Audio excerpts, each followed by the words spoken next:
Good afternoon, everybody. Welcome to a Lavish Conversation featuring the illustrious Tyrone Chase. Hi, Uh, Ty. Hello, how's it going? How's everything? It's going good. Do other people call you Ty? Because I've never known you as Tyrone, It's really. funny that you say that because I have to tell some people that I'm like, man, like family and people who've known me all my life. Most people call me Ty. So usually I can kind of tell when people is like they'll say Tyrone, and it's kind of like that's a little bit more formal. But Yeah, usually if I'm exactly. introducing myself, I would say Ty. Okay, so that's fine then, because it'll be a little weird with me trying to call you Tyrone. No, that's fine. So I wanted to talk to you today because lavish conversations are just conversations with inspiring people about why existing is not enough. And of course, as an observer of your life, I've been able to see you truly living your life, not only, in the traditional sense, I guess, that people think of like artistry and, stepping outside of the box. But you're a, dedicated husband, you're, a Christian, you're a man of purpose, and those things are evident through your walk. But if you would like to introduce yourself to our audience, that would be great so they can know a little bit more about you. Okay. Tyrone Chase, affectionately known as Ty. Grew up born and raised in Washington, D.C. Um, Went to school there in the DMV. I went to Duke Ellington School of the Arts. Once I graduated from there, I went to Berklee College of Music, which ended up obviously relocating me to Boston, and I just stayed up here since then. So I've been living in Boston since 1992. I play guitar. That's how I ended up going to Berklee. I went to Berklee for music production and engineering.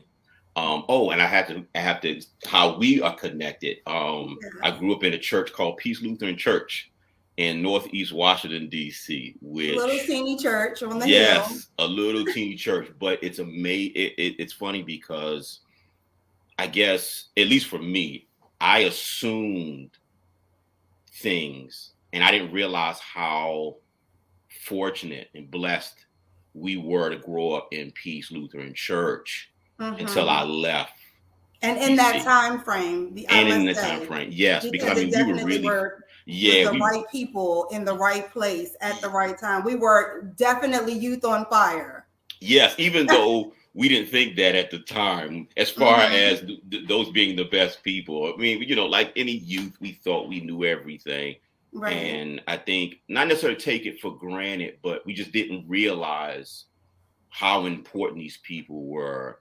And for me at least, and I'm pretty sure you would say the same, man, it was really family oriented. We would Hmm. have issues, we would have problems, we would have fights, disagreements, Right. whatever.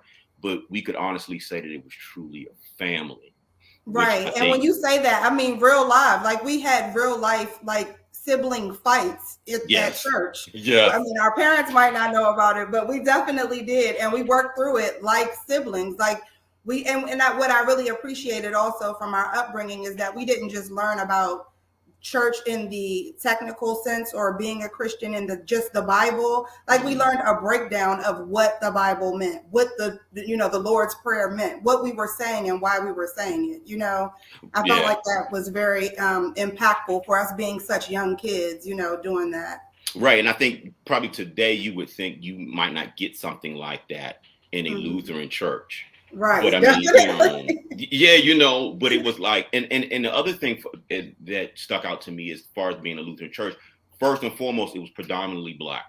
Yes. And then it was like a lot of middle class Black people. So, I mean, in church, I saw middle class excellence. Right. And people not from the DMV probably don't think that. You see the news, especially when we came up, and you saw the Hmm. crack epidemic, you saw this crime, all this Right. other stuff, man. But to see how affluent Black people are in that area, it was like Yeah. I didn't realize that until I left.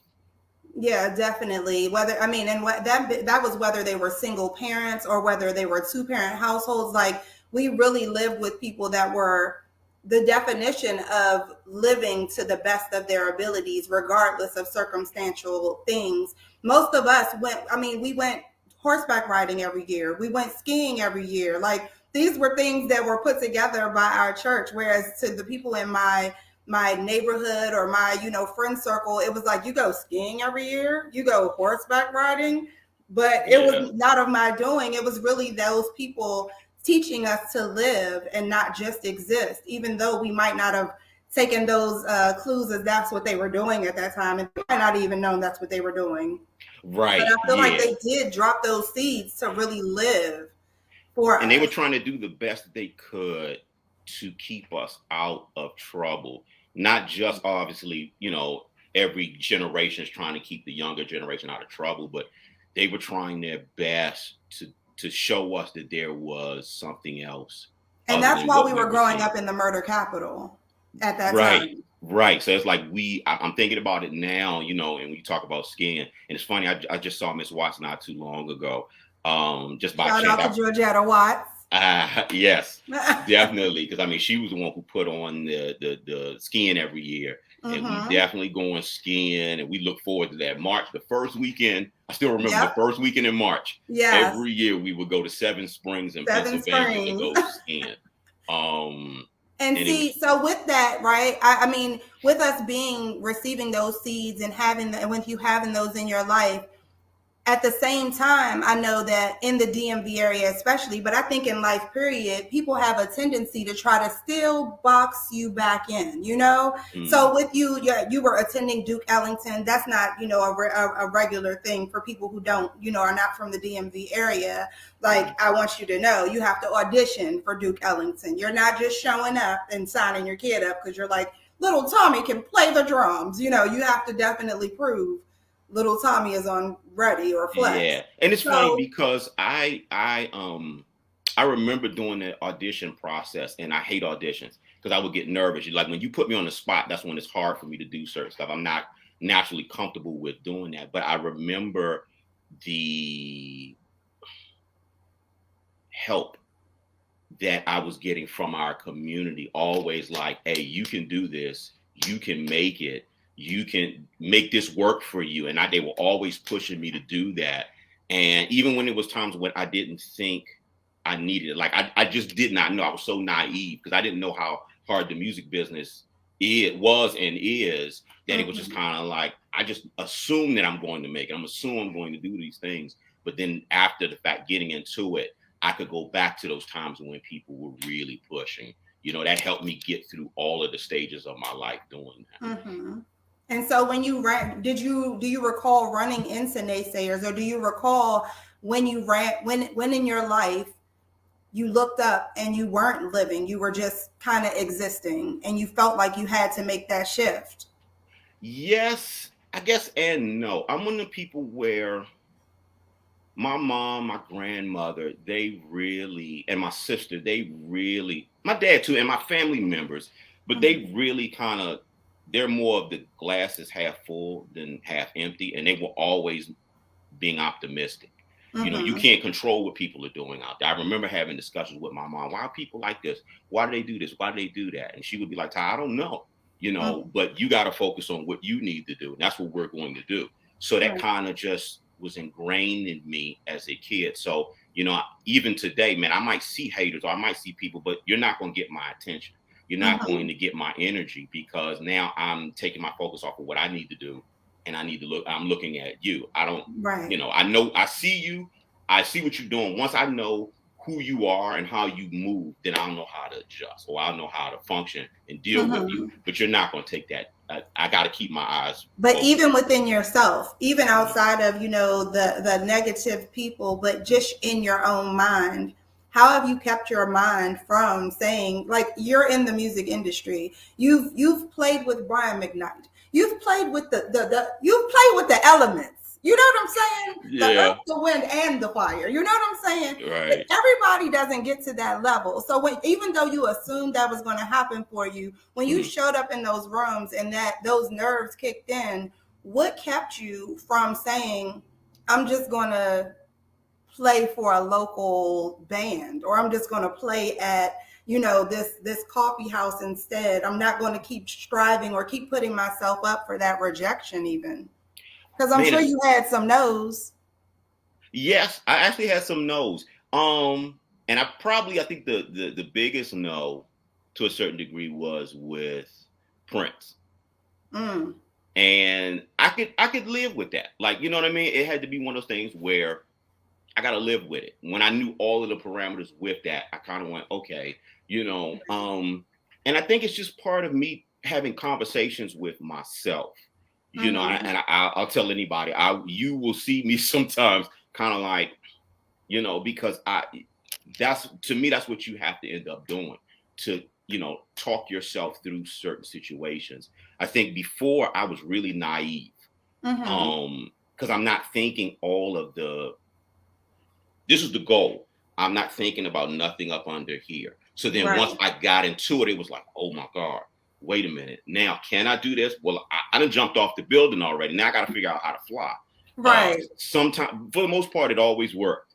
It might not have been the best. It might have been a real bumpy landing, but for the most part, it's always been like that. I remember when I first started playing with Brian McKnight. It was actually an Asian tour. So we're in the Philippines and we're in a soccer stadium. And we did like the first two tunes. And there's a break in the show where we just stopped. And he's standing there and you hear the people screaming. And I actually looked out in the whole thing and I'm looking at everybody. And I'm like, there's like 15, 16,000 people here. I'm in this stadium in the Philippines. I'm looking at McKnight and I'm like, I'm playing with McKnight, Brian McKnight. And I started to lose it. I was like, oh my God, I'm about to freak out. No, like seriously. And like, dude, you're going to have to get yourself together. This is what you've always wanted to do, right? Yes. So why are you nervous? And it was just kind of like, okay, you got to get through this. You just starting this. You got to get through it. And that's what I end up doing. So. So even outside of those things, now on a smaller scale to, I guess, the average person, but really on a much larger scale, just looking at the background that we have with regards to church and ministry, I know that you've gone into the ministry. Now, with you stepping into that lane and taking on such a heavy responsibility, what was that conversation like with yourself? Or was that more of a push? It was kind of both, because I mean, definitely when we were younger, but even maybe 10, 15 years ago, it would be like, man, do you see yourself as a pastor? And it's like, no, not at all. Not, because I mean, since I was a kid, I always thought I was backwards. I was like, man, I learned things backwards. I'm not this, I'm not that. So it's just kind of like, but then I have this thing where it's like life lessons, where it's certain things that you go through in life. And it's not just you learn something, but you learn something where it changes your perspective of life. And it was just like all of these things were really, really helpful. So I was going back to even when we were kids, like certain things I remember, and it was just like, wow. So, it was like I could see the handwriting of God through all of this. I mean, some of the stuff, even back then I could see it, but I just didn't understand it. Trying to tell a kid that, it's like, yeah, really? Okay. But then you start to see the connections being made. And it's like, okay, I get it. And I may be afraid, but I know, one of my pastor up here in Boston, who passed away a few years ago, Bishop Bernard and Bragg, he would say, if you can't do it, just do it afraid. Do it. If you're afraid, you got to still do it. I think that's great advice. Yeah, I'm scared, I'm nervous, but I'm still going to do it. And that's what's really helped. So what would you say, growing up in the DMV, especially, I mean, it's its own world in case people don't know it, it really is. And it's kind of difficult, honestly speaking, to break out of the cellophane wrap that goes around bologna, that red stuff. You know how you can't bite through that? It's like that. It's like that. So breaking out of the DMV, you really have to slice, and step out. So when you were ready to go to college, what were your thoughts as far as leaving? Like, I know you weren't planning to leave forever. Well, you know what? That was one of those things where after I went to school, I was fresh out of high school. So I went to school and we got out, and I got married right after I graduated. And it was one of those things that we both prayed about, and my wife is from DC as well. So it was like, all our families there, where are we going to live? And it was kind of like we both prayed about it. And it was like, Boston is the place that we need to be. And that's what ended up happening. Now, if you would have asked us back then if we were going to be living here this long, no. Right. But that's what that was.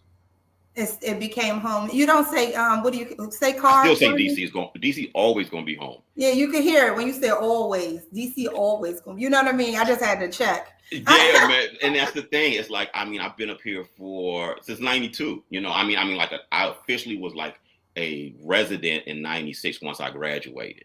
And it's like I still sound like I'm from home. So, because that's just, So how do you keep yourself pushing every day, Ty? Like, how do you keep pushing towards greater? How do you continuously make sure that you're consciously living every day now? You know what? I have to constantly find things to motivate me. I've always been a self-motivated person because, growing up as a kid, it was me and my sister.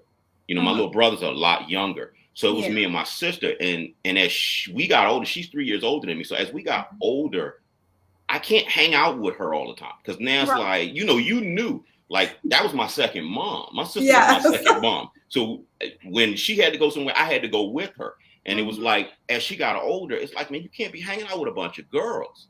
So I I had friends.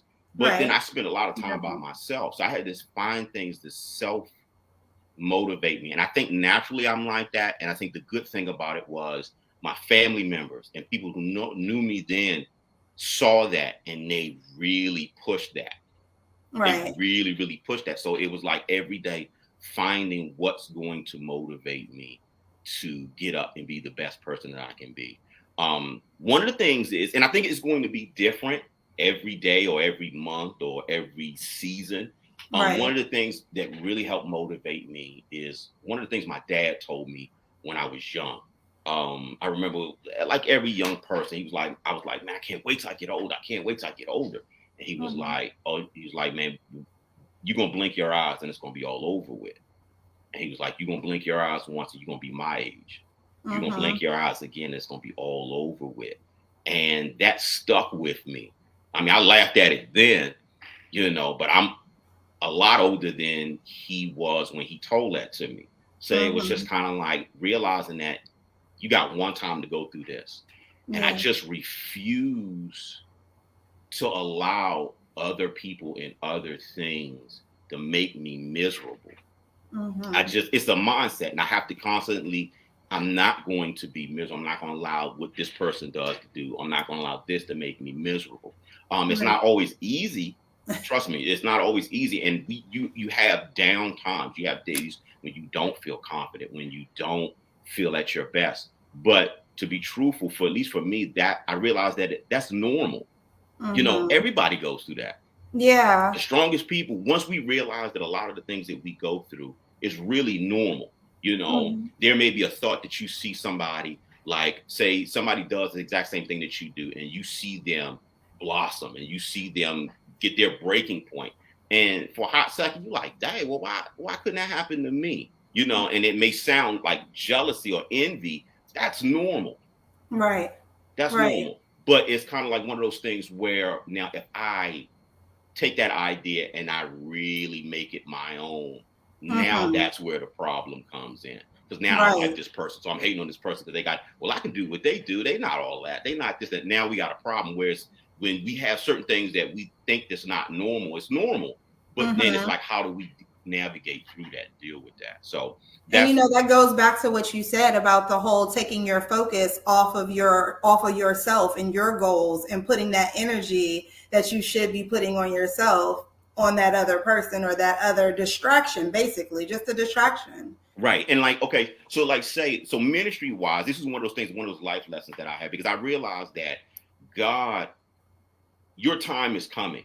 Just stay focused. Because if I take the focus off, now I'm not pushing as hard. I can't push as hard when I'm doing that. I remember, and I'll give you the condensed version of this. I remember being in high school and going to an arts high school. They would sometimes people would call to have us do gigs. I was doing a gig through my school, and it was Mother's Day weekend. It was right around Mother's Day weekend. So I was like, cool, I'm gonna take this money. I'm gonna buy my mom something beautiful for Mother's Day. You know my mom. My mom been working 2 jobs for beautiful woman. Yeah. Forever. Yeah. She's like the hardest working woman that I know. And I mean, man, she, so it's like, man, I don't have a job. So this is my job. So it's like, okay, I'm able to get her something really, really nice. Friday comes around and the woman who was supposed to pay me, I go to school and I'm happy because I'm like, man, I'm actually going to be able to do something like really, really nice for her. I felt like a sense of accomplishment because I did this gig. I got this money. Boom, we rolling. And I get to school and her name was Miss Dixon. And I get to school, I go to her office and they're like, Miss Dixon's not in today. And I'm like, what? Yeah, she's not coming today. And I'm hot. Of course. I'm hot. This is the beginning of the day. This is in the morning.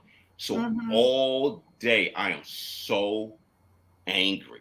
I'm like, how could this lady do this to me? She knew I was going to use this money to do something for my mom. Like, I can't believe she did this to me. So I remember being in my last class of the day, which was like a guitar class. Because the art school, the academic stuff was at the beginning of the day. Art stuff was at the end. And I was in my last class and I'm sitting there talking to one of the students and my guitar teacher. And I'm like giving them my whole spiel. I can't believe this lady did this. I'm angry. Man, I'm just mad. I got out of school at 5 o'clock. It had to have been like, it was 4:55, 4:58. There's a knock on the door. Door opens up. Who is it? Miss Dixon. She said, I did not come in today. I wasn't coming in today. I only came to bring you this money. Let me tell you something. I felt so dumb. Like I was just sitting there and mouth wide open and I'm like, and of course our people, my guitar teacher and my friend are like, tell her what you was telling us. Right. And she looked like, huh? And I'm like, and it was one of those things where the lesson from that was you don't see everything that's going on. Stay focused. It's going to work out. And that was one of I didn't learn that then, you know what I'm saying? But through the years, it was like, that's one of those what I call life lessons where it changed my scope. So it showed me, don't worry about it. Stay focused. You're doing what you're supposed to do. It's going to work out. It might not look like what you want it to look like, but it's going to work out. And it was just like showing how God it's something that small. God is still moving. Like, I see you. You think I don't see you. You don't think that I know what's going on, but I do know what's going on. And I have the ability to meet you where you are to give you what you need. Right. And we don't use the same watch. So your watch ain't God's watch. No. And on top of that, I'm one of the people time to go and God says, I got 20 more minutes. Right. And I'm impatient. So, man, and I'm one of the people where when I get uncomfortable, you're going to know I get uncomfortable. Like, I'm not real like, okay, well, cool. For the most part, especially back then, if I got uncomfortable or you made me uncomfortable or everybody is going to know it. And it was like, I'm just, and it's like, calm down. Everything's going to be all right. And it really helped me. That particular thing really helped. You know what that also reminds me of? I listen to these motivational things just randomly or whatever, like just speeches and stuff. And, there was this speech I listened to and it was talking about how we look at the error in other people, like, sitting in the dentist's office waiting. And while we're waiting and they're 5 minutes after the scheduled time, we're getting angry. We can feel ourselves getting mad already. Right. But when we're 5-10 minutes late for our appointment, we're not even a little bit angry at ourselves about the fact that we're holding up the whole office staff or whatever might be happening on the other end, or when we're late to meet up with our friends, or in that instance, you're thinking she just forgot about me. And whole time it's like, she might've been running all over the world, trying to hurry up and make sure she got there by 5 to her job, which as an adult, you now know you're not coming into your job for some child. Right. Right. Exactly. So I Yes. think that comes back to a common thing that I talk about a lot, which is us having grace, and that grace will probably help us. Like somebody, one of the users said, stay focused. Also, somebody wanted to ask you, they said wise words were given to you by your dad. How do you pass that forward to others, especially the youth who, may not have positive guidance or mentorship? How do you work with those types of things? I I know you tell work at a college. Right. All of the students that I've had, they know that saying. They've heard me say that because those were one of those things that were really, really true. I remember being young and like it felt like time was on my side. It was like, hey, boom, boom, boom. And it's like you get to a certain place where you kind of look and you go, wait, no, this got to slow up. Time has to slow up. And it's like, no, that's not going to happen. So I try to tell students early that. I mean, thank God I was 15 when my dad told me that. Right. I didn't get it till a little bit later, but still, it's always trying to tell them that, let them know certain things, and if nothing else, let them know my experience, because I realized that my experience was unique, but not unique. You know what I mean? So it was like, okay, if you can learn something from the things that I went through, right here, take it, being an open book. I think as far as it relates to ministry, the Bible has already been written, but a lot of that we learn from people's experience. So God has us now, as what Paul would say, living epistles, where people can look or interact and talk and find out with us the things that, you saw it on the outside, but I'm giving you the inside scoop of what was going on, and you're able to learn from that. One of the things you said earlier, one of the things that motivated me, I remember back then, I read a lot of autobiographies. Now, let me say, as a kid, because I spent a lot of time by myself, I would do things that I thought just made sense. It might not have made sense to anybody else, but it made sense to me. And for some reason, reading autobiographies made sense to me because, for one, I love to hear stories. When I was a kid, because I was the baby, I spent a lot of time with the old folks, the old folks back then. And you would hear all these stories, and I would love to hear these life stories that they would talk about back in the day, this, that, and the other. And when I would read autobiographies, I would find that these major people who they're at the top of their game, or they're really well known, are Joe Schmo like everybody else. You know what I mean? And it's like you find out the things that they overcame, and it was kind of like, well, if they could do it, you could do it. I agree wholeheartly. You know what I mean? So that's one of those other things that really helped me. I read a lot of autobiographies, or I would watch certain movies on people just to get in the beginning, it was just because I like to hear the story. But then I also started to realize it was like, oh, this person went through this, they went through this, and they still overcame this, they overcame that. It's kind of like, wow. Okay. Inspiring yourself without meaning to. Right. You know what I mean? And it's like one of those things that even today, that's why I'm a huge person with young people getting with older people, because you could we could go back to peace, and the older people then, if we talked to them and found out the things they went through when they were our age, we would be like, wait a minute, what? Right? How in the world? You know what I mean? So and people have no clue. Like, I guess if our church was bigger, it wouldn't have been what it was. But I wish my children had that experience. I wish more people had that experience that we had, even though we were at church 7 days a week, easy. Maybe not all the time, but it could easily hit that. And on Easter, you're there from sun up to sun down. Don't get it twisted, But in the midst of that, we felt, like you said, that family unit. It didn't feel like we had to go to church. It felt like we had another set of friends that were at church. And generally they bled over into our households. Like, you all were at our houses. Like, we were all, intermingled within, like, okay, you watch them. My first concert was with all of your friends and my brother's friends. And you know what I mean? Like, I was the only little kid there. And everybody was like, stay right there. You know what I mean? And left me there and went to see Dougie Fresh, But guess what I was? Safe. And guess what else I was? Having a great time, but being inspired by other people who were, living their lives and living examples. Whereas I feel like too often, as even, especially with the pandemic we just went through and everything, it's too often that our youth just have a different world completely, than we were able to experience. And it's very unfortunate. I was talking to another young lady, a young lady that I did a conversation with, Dr. Rhonda, and we were talking about how, my children literally were, my second born was a month old when September 11th happened. Wow. When you grew up, like, you couldn't fathom. Yes, we grew up in the crack epidemic. We grew up, in the murder capital. We thought that was something. We could not fathom terrorism. Right. Like, really? Right. Like, MASH. That's what war was to us, And then, when Desert Storm came about,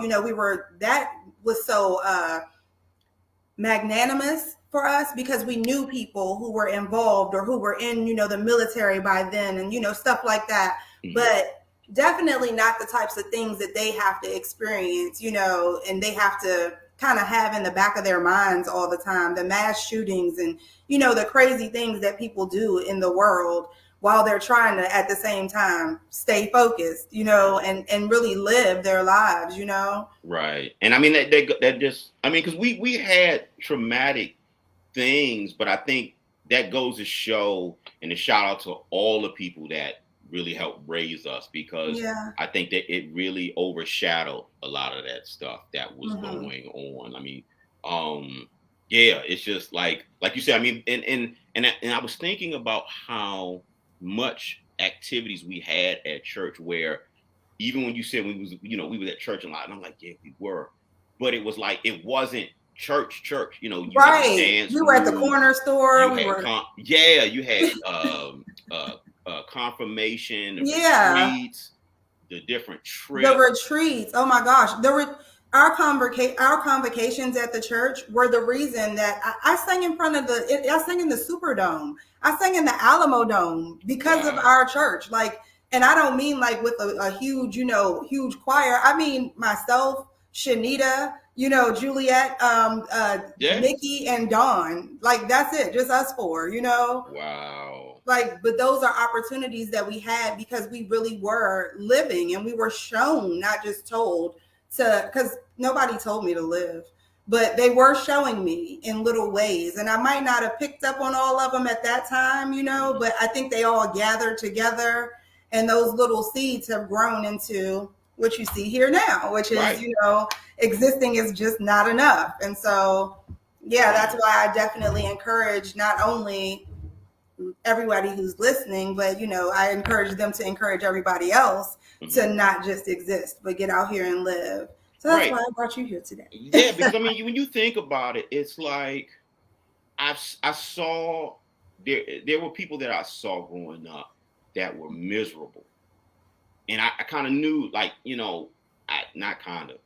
don't want to be that.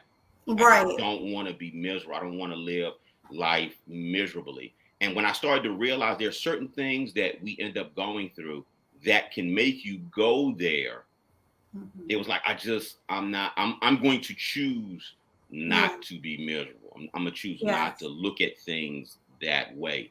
If there was some kind of opposition, it was like, okay, I see the opposition. Now I may go home and cry, but at the end of the day, when I step out the door, it's kind of like, and it started to make me realize, like, okay, again, as a young kid, I got big sis, I got the other people that were older, we would go somewhere, they would tell us what to do. Like, it was like, yo, you gonna go do this, and this is what we're gonna do. And I know for me, I didn't question it. It was just kind of like, at all. Okay. But then when I started to realize, like, how our circles were, like, then I started to observe, like, how this impacted me, how this was a positive, how this made this work. And it was like, man, now I see what I need or what I needed, even when I didn't know I needed it to help me move forward. So how do you feel like these things help you in your current profession? You're currently working at the university. Are you still performing as well? I still perform, not as much, because I've been doing it for over 20 years. And it's like, man, I'm really, I will never stop totally stopped, but it's not like when I was younger. Like I love to like live on a tour bus, and it was like now I'm like, nah. Now that you're a little more settled in, do you still feel like though now that you are settled into your kind of 9 to 5-ish situation, do you ever feel like you are coasting back and you have to do more? Is that why you still perform, or is it just because you just love performing? Well, I mean, I think I still love doing it, so I definitely want to do it. But I realized that it's a career, and Right. it morphs. It's going to go to a bunch of different things, and playing is only a part of that. Before I thought of it as this is the only thing, but then I had to realize this is not the only thing. It's a career. Right. So it's like, okay, playing is a part of it, but the academic part, which I'm in now, is now starting to be a part of it. I still interact with kids and trying to push students to be the best that they could be. Because obviously you can't make people do anything, just like the people that helped raise us. They couldn't make us do anything. I kind of felt like they could, but go ahead. That is true. That is true. But we had some hard-headed people that they kind of showed like they pushed the envelope. Yes. But it was like, okay, so even with something like that, we were told you got to do, and then sometimes we would push back just because the way you're telling us. Yeah. So it's like, I'm going to give you something to think about, but at the end of the day, this is your life. Right. You're going to have to figure this out. So my concern more is that you hear me, and I'm going to plant a seed.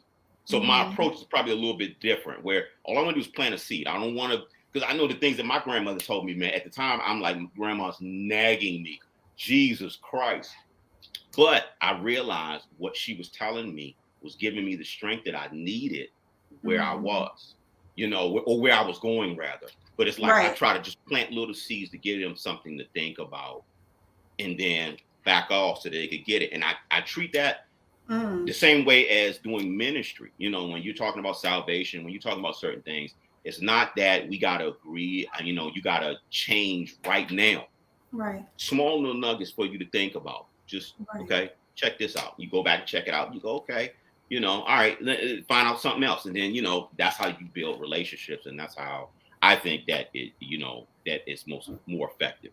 Definitely. I think that makes perfect sense. Like dropping those seeds, like you said, like I said, the seeds that they dropped, I don't think they intentionally were dropping little seeds, but those seeds grew in all of us. And if you look at all of the people that grew up in our generation in that space, we all do definitely have that like-mindedness in us. And it's a beautiful thing. But so as we're wrapping up, though, I don't want to keep you too long. What is on your heart? What would you say is on your heart to share with our viewers just about why existing is not enough and why you have to live every day? Because I'll put it this way. I mean, that's huge. One of the things I would say is because you're not in this by yourself. Somebody's looking at you. I remember the people that I was watching as a kid, and there's somebody's watching you, and what are you going to promote or teach them by your living? Are you going to teach them to just exist? Are you going to teach them to thrive, to be the best that they can be? What are you going to teach them? So that's that part, but also just for yourself. Like, I would never want to end this life, or this life would end and be like, man, all the things, or even getting older and looking back and be like, all of this stuff I could have done and I didn't do it. Right. You know what I mean? I didn't do it because I was scared. I didn't do it because somebody else told me that I couldn't do it, whatever it was. And it was like, I think when I got grown, when I felt like I was grown is when I was able to step out on something. And I would rather it to see what's going to happen as opposed to wonder. As a kid, I hated taking chances. I did not want to take a chance unless I knew the outcome. If I didn't know the outcome, it's not happening, because I was so scared of the unknown. But then when I was like, okay, you know what? I'm willing to step out here. If it works, great. If it doesn't, that's fine. But I have to know, because I don't want to look back at my life and I realize that I had all of this potential. I had all of this stuff that I could have done. And I don't know because I never tried. So it's like I'm going to live the best that I can live, because the time is going to move regardless. And I don't want to have to live with that unknown. I'd rather be able to say, okay, I was able to do this. Because 9 times out of 10, it may not work out exactly how you want, but it's going to work out, Right. and I can, I think about being, this big head kid from DC, to where I am now, the times that I traveled and went to different places, being like, man, did you ever think that would happen? No. But I had to not be afraid to step out, and I had good people in my circle to help me and push me to get out of that comfort zone. And I think you have to live your best life so that you are in somebody else's circle to pay it forward. Because, for us, a lot of those people are dead and gone. Yeah. They're not with us no more. But I'm paying that forward because it's like, hey, you can do this. Right. There is more out here than what you are seeing. Live this life. Live it to the fullest. Because, it like my dad said, it's going to be all over before you know it. In the blink of an eye. In the blink of an eye. That is so true. Yeah. I appreciate you so much, Ty. I really do. Thank you. I appreciate everybody for joining us and everybody catching this on the playback. Thank you for watching. We definitely encourage you to get out here and live, because existing is definitely not enough. Yeah. And make sure you make your self-care a requirement today, because you are not an option. As well as tuning into our other Lavish Conversations, make sure you join our YouTube channel. You can see our previous conversations. And I look forward to seeing you all next time. All right. Thank you for joining us. Thank you. Thank you, Ty. All righty. Thank you.